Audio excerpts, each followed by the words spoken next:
Então, vamos nós, nesse momento, vamos unir os nossos pensamentos.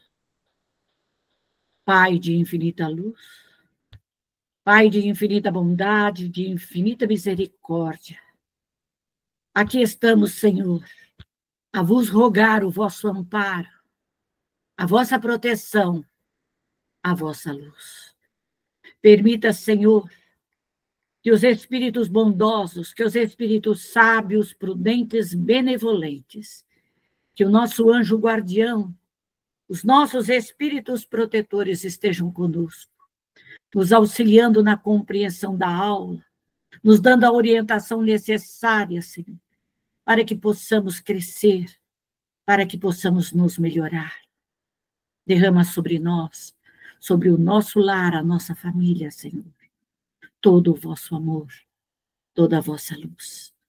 Que a sua paz e o seu imenso amor se faça presente, Senhor, agora e para todo e todo sempre. Que assim seja. Então, nós vamos falar hoje, que é muito importante, propriedades do perispírito, na primeira parte. O que nós vamos estudar? Plasticidade, ponderabilidade, luminosidade e penetrabilidade. Mas hoje nós vamos dar um enfoque maior na plasticidade do nosso perispírito, que ele é plástico, ele é moldável, ele se modifica, ele se transforma na medida do nosso pensamento. A plasticidade do espírito, o perispírito é a extensão da alma. Aonde está minha alma, ali temos a extensão do nosso perispírito. Por essa razão, as pessoas podem, numa bilocação, aparecer em outros locais, devido ao seu próprio perispírito. Seu corpo está em um estado dormente, ela pode aparecer em outro local, conversar, falar, porque junto dela está seu perispírito. Isso pode acontecer com aqueles que trazem essas mediunidades para que sejam avaliadas como pesquisa, como conhecimento. É o eterno espelho mental, moldando-se de acordo com seu comando plastificando.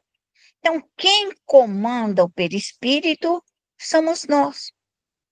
Então, nós estamos vendo hoje, né, na Terra, essa perturbação, essa fascinação, essa subjugação. Ah, eu sou um gato, eu sou um cachorro, eu sou... Isso faz a pessoa que ela pensa isso, ela acaba plasmando dentro dela essa ideia de que ela é um gato, é um cachorro, é uma onça, é um bicho, plasmando que ela é um demônio, que ela tem chifre, que ela é feia, que ela é preta, que ela é isso, que ela é aquilo. A alma que plasma isso. Porque o nosso perispírito é do fluido da Terra.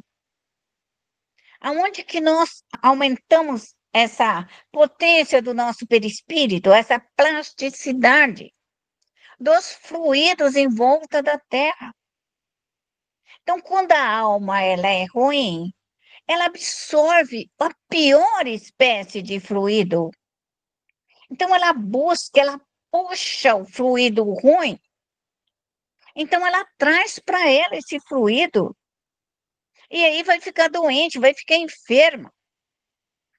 Então, quando nós buscamos um fluido mais rarefeito, mais limpo, nós seremos mais saudáveis. Porque o fluido rarefeito, ele vai limpar todos os átomos, todas as partículas do meu perispírito. E aquilo que eu quero ser, eu serei. Então, se eu quero ser má, eu vou ser. Se eu quiser ser feia, eu vou ser feia. Se eu quiser crescer, me melhorar, estudar, eu vou fazer isso. Então, eu vou dar para o meu corpo espiritual o meu desejo, a minha vontade da minha alma. É a alma que causa isso. Então, por essa razão, a educação da alma, a moralização da alma é fundamental. É fundamental moralizar a alma. Orar, pedir, rogar, pais, mães, avós, bisavós, na vibração da moralização da criatura. Explica o rejuvenescimento que experimenta os espíritos desencarnados. Por essa razão, os espíritos, ao desencarnar, que estejam numa boa condição espiritual, ele pode ficar mais jovem, ou ficar mais velho, ou ficar como ele quer. Então, por quê? Porque nós somos capazes de modificar nosso perispírito, ficar mais jovem, ficar mais bonita, mais saudável, como podemos ficar feio, podemos ficar doente, podemos ficar com uma série de situações infelizes. Porque a vibração, quando ela é muito densa, muito pesada, ela puxa, ela enruga, ela machuca nossos centros de força. Por essa razão, o médium tem que orar muito, para que ele possa se refazer e se encontrar numa vibração positiva. E esse trabalho é nosso, particularmente nosso. Você pode pedir para os outros curar você, pode. Pode ir num trabalho de cura, pode. Pode pedir para a pessoa, pode. Pode tomar passe, pode. Você pode tudo. Só que tudo isso é externo, é temporário. O médium curador está trazendo esse fluido de cura para você, mas quem tem que conservar aquele fluido de cura é você. Quem tem que manter o passe é você. É você que é mantenedor disso. Então, alguém te dá. Mas se você jogar fora, está jogado fora. Aquele médium perdeu o tempo dele, o ectoplasma dele, a energia dele para te curar. Então, quando nós usamos algo de bom, nós precisamos trabalhar com este crescimento. Isso é fundamental para nós, médios, aprendermos a ser felizes e realizarmos o melhor. Médio não pode ser neutro, ficar esperando, ai, será? Ai, será? Será que eu posso? Faça. Fala para o seu protetor que você quer fazer, você quer mudar, você quer reformar, você quer ajudar seu filho, você quer ajudar sua filha, que dê toda a envergadura para que você faça isso. É isso que médium tem que pedir. Sozinho não acontece. Não vai acontecer. É difícil? É, mas é a sua missão. É o seu compromisso? É, mas você tem que fazer. Você pediu, né? A reencarnação, vem os filhinhos que nós queremos. Vem a casa, vem tudo, como prova e expiação. Então, faça o melhor pela tua casa, pelo teu lar, pela tua família, pelo teu ganha-pão, pelo teu dinheiro, para você pagar, não ficar devendo nada para ninguém e para você construir. Não é assim, falar, eu sou espírita e vou ficar devendo para todo mundo, na próxima encarnação você vai voltar para pagar as contas que você não pagou? Então, você tem que pedir que você tenha dignidade, tenha o dinheiro para você pagar todas as pessoas. Você não pode ficar devendo, você tem que pagar. Então, isso é fundamental para o espírito. Então, não, eu fiz caridade. Não, você pode fazer a caridade que você quiser, porque aquilo que você fez para os outros, é para os outros. Quero ver o que você fez por você. Você é de suma importância no seu crescimento espiritual.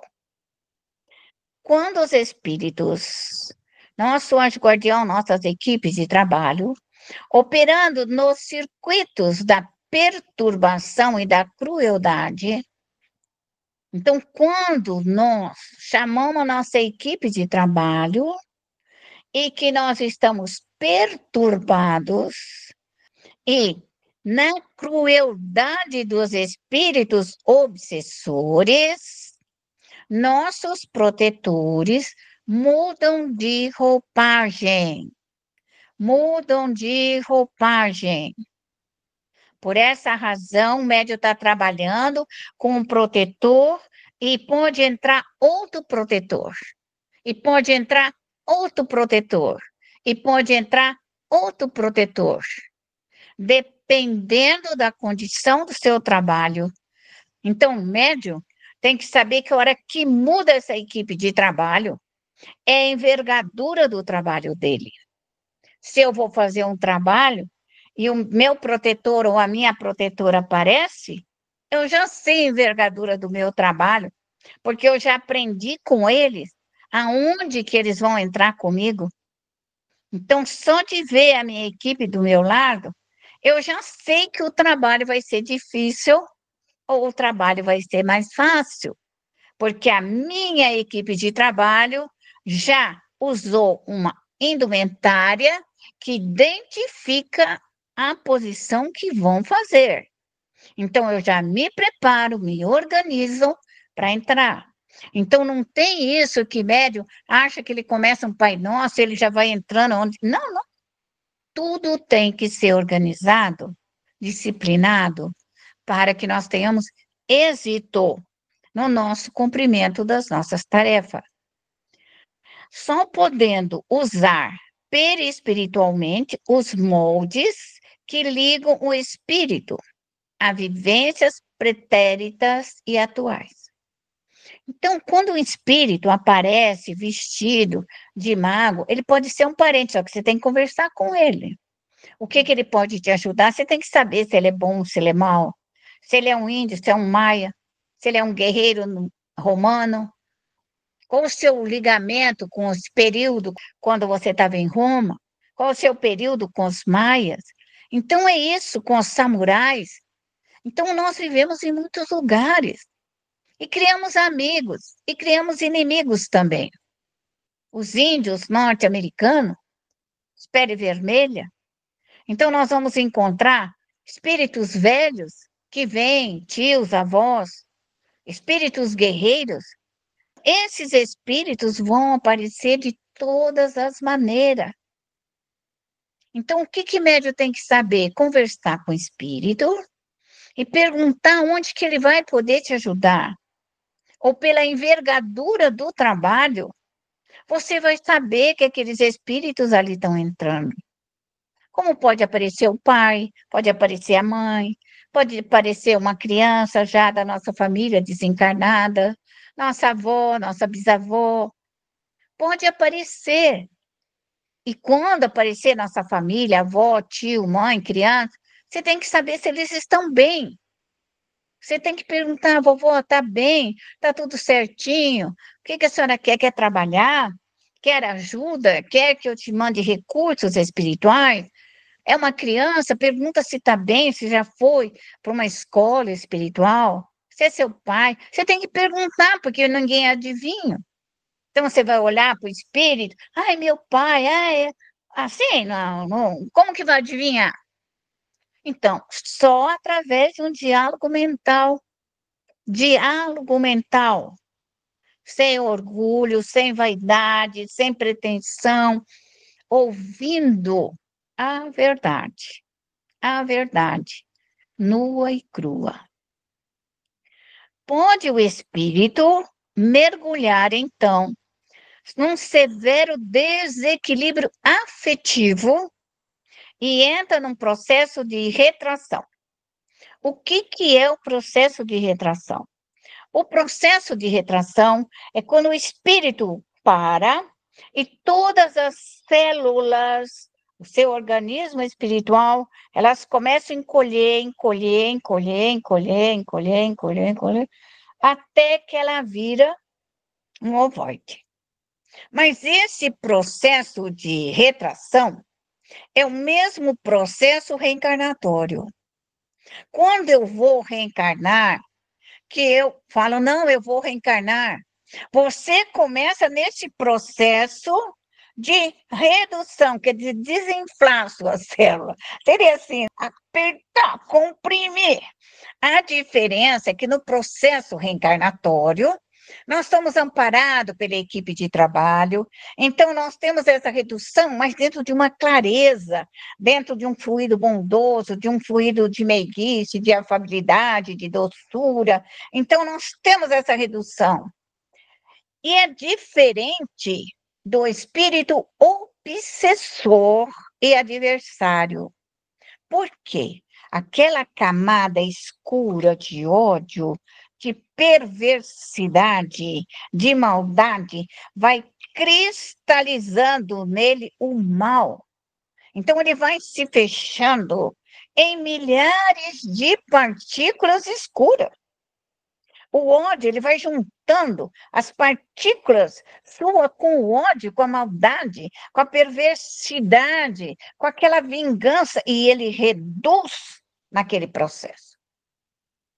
Então, por essa razão, existem os ovoides, porque o espírito parou de vibrar por ele e entrou numa vingança tenebrosa. Por um tempo longo, ele assim o fica. Os ovoides, destinados na ideia de fazerem justiça com as próprias mãos. Então, à medida em que a sua maldade, porque eles não oram, não pedem para Deus, eles usam a sua própria energia, e a sua energia, a sua própria energia vai parando, vai cristalizando ele, vai impedindo, até que eles se tornam uma bolinha, que é um processo natural. A auto-hipnose criando uma fixação mental única. Então, ele quer vingar e ele só pensa isso, só pensa isso. Então, ele entra no processo de redução. Quando nós temos um ovoide, nós não precisamos ter chilique, nem faniquito. Ah, uma coisa. Não, não. O espírito reduziu ele mesmo, pelo ódio que ele sente.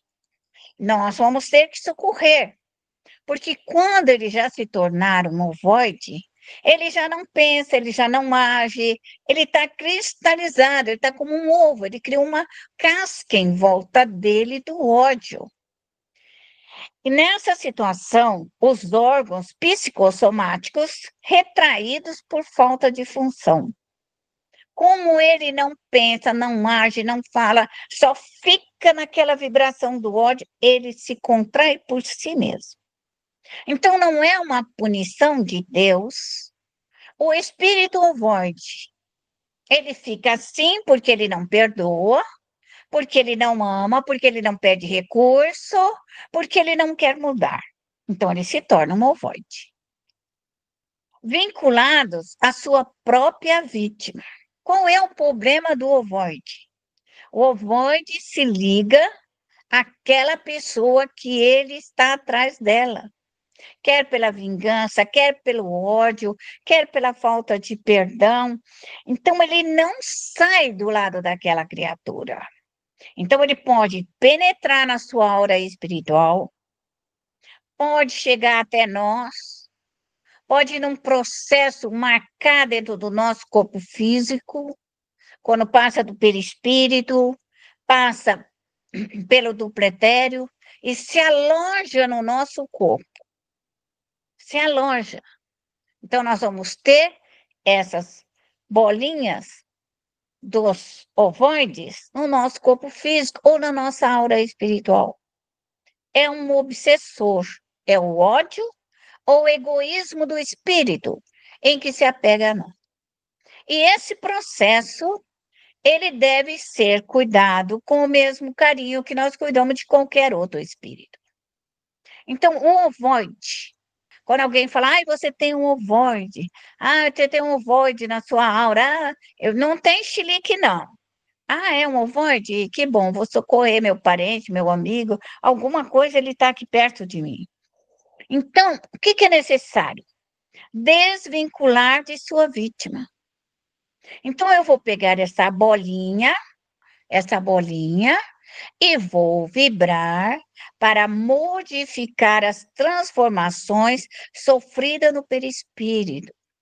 Como aquilo está cristalizado, como um ovo, eu preciso pedir que nós coloquemos, eu e meus espíritos, minha equipe de trabalho, uma energia, começar a vibrar uma energia para acordar, como fazer o coração bater, a mente bater, despertar nesse espírito algo, sair daquele estado de parada, de inércia em que ele entrou. Então, quando nós despertamos os ovoides, eles são levados para escolas espirituais, escolas, berçários, para a retificação. Mas é necessário que o médium faça essa transição, porque ele está muito materializado, muito denso. Então, esse processo de acordar, despertar um ovoide, para ele começar novamente a viver. E pedir também para expandir o perispírito, adquirindo a forma e as funções dos órgãos de um feto humano. Porque ele ficou tanto tempo cristalizado, então você vai ter que pedir a luz e formar novamente a imagem humana dele, que ele volte a voltar à responsabilidade humana dele. E é você, médium, que vai fazer isso. Então, às vezes, você está num centro, em algum lugar, e fala assim, tem um ovoide. Então, você já vai saber o que você vai ter que fazer com esse ovoide. Despertar e pedir a ele que ele volte à forma humana, para que ele não venha nascer deformado, todo machucado, sem a forma humana. Venha trazendo aí marcas profundas do erro dele.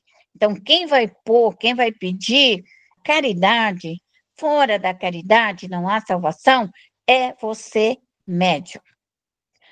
O processo idioplástico, basta que o espírito pense uma coisa para que essa se produza. Então, quando nós pensamos em alguma coisa, nós produzimos.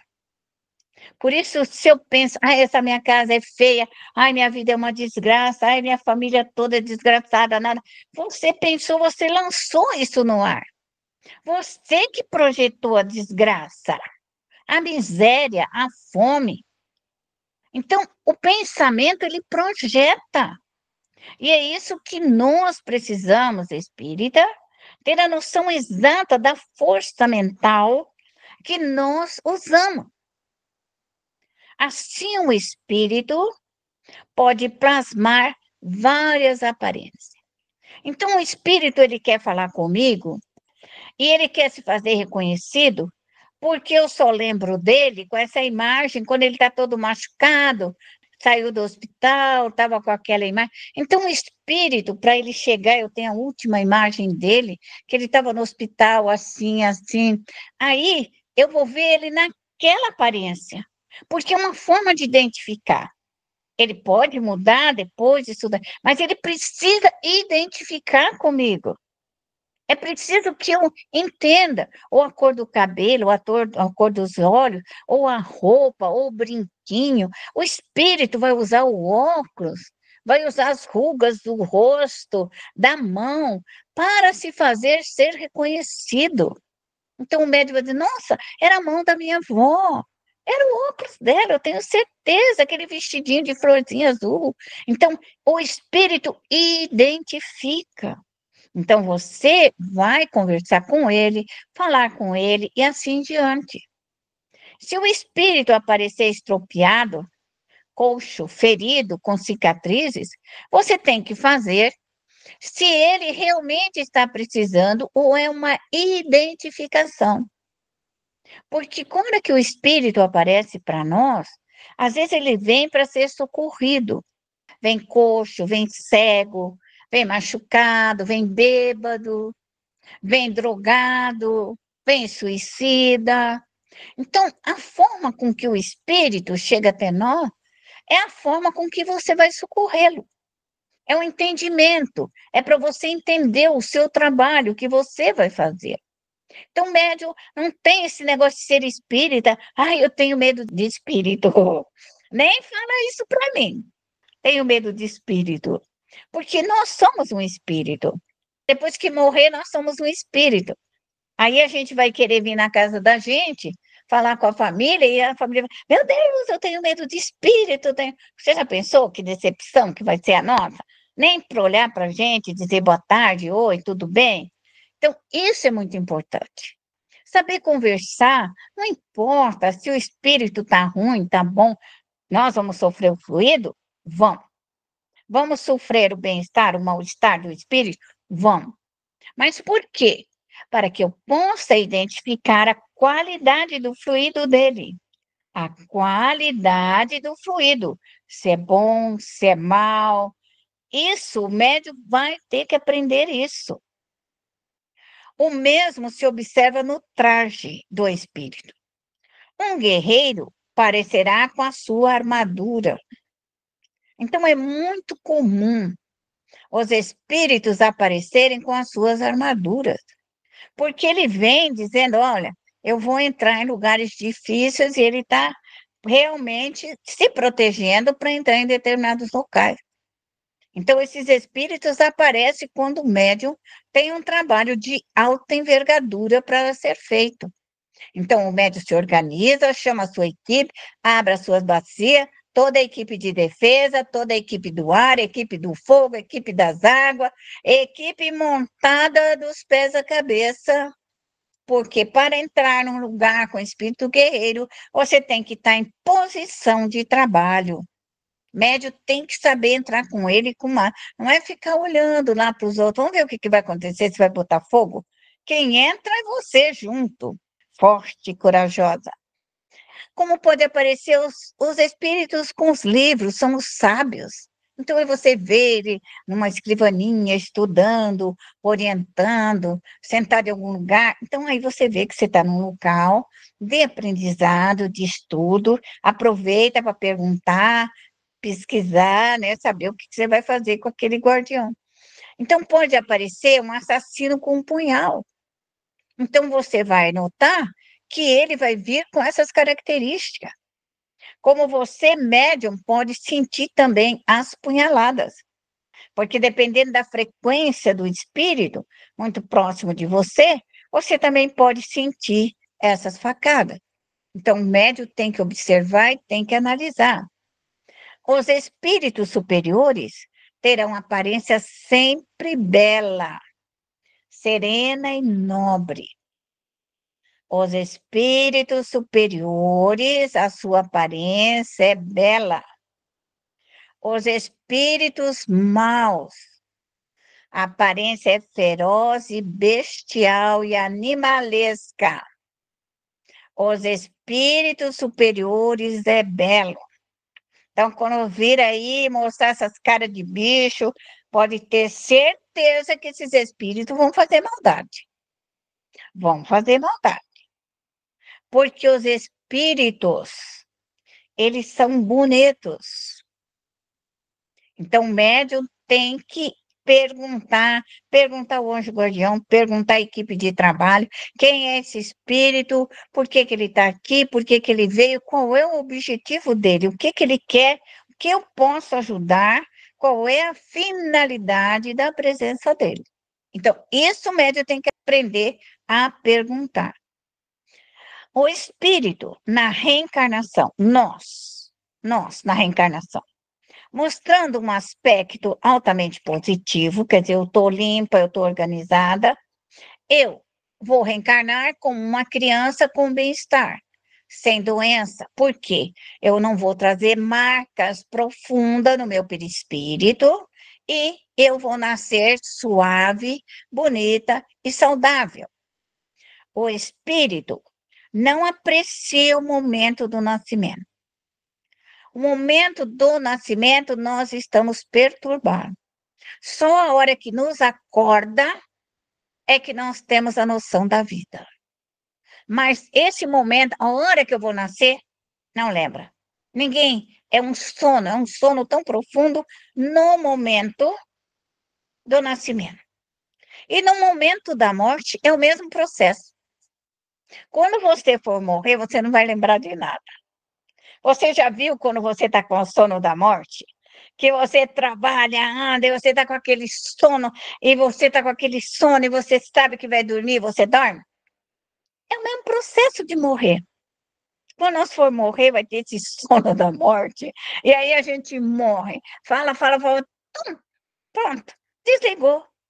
Não tem dor, não tem sofrimento esse desligamento.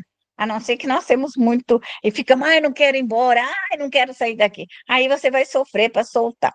Mas o certo é orar e pedir ao anjo guardião que a gente morra tranquila, feliz da vida, e vai lá e fala: olha, eu fiz tudo pela minha família, eu trabalhei, eu cresci, eu estudei, eu fiz o que pude, eu socorri todos os espíritos, eu andei com meu anjo guardião, e vê que vai morrer, a primeira coisa que chama o guardião. Chama a equipe de trabalho para que eles estejam ali do lado do seu desencarne. Então, o médium tem que ser ligeiro, tem que ser esperto, chamar a equipe de trabalho. A concepção, o corpo que lhe destina o espírito é apanhado por uma corrente fluídica, semelhante a uma rede. Apareceu no Face outro dia que quando o óvulo é fertilizado, ele acende uma luz. Ele dá uma luminosidade no óvulo. Quer dizer, o espírito é luz. E as ideias ficam confusas e ganha perturbação. A perturbação só se dissipa quando você respira. Agora que você acordar, respirar, você começa a tomar consciência novamente das ideias que vão voltando pouco a pouco na criança e ela vai lembrando daquilo que ela foi. A alma e o perispírito constituem um todo indissolúvel. Espero que vocês tenham sido felizes, que aprenderam a morrer, aprenderam a nascer, aprenderam a cuidar dos ovoides e aprenderam a cuidar da família. E saber que o cos protetor vem com a roupa que eles quiserem. Não é você que põe a roupa nele, é ele que põe a roupa que ele quer aparecer para você, ok?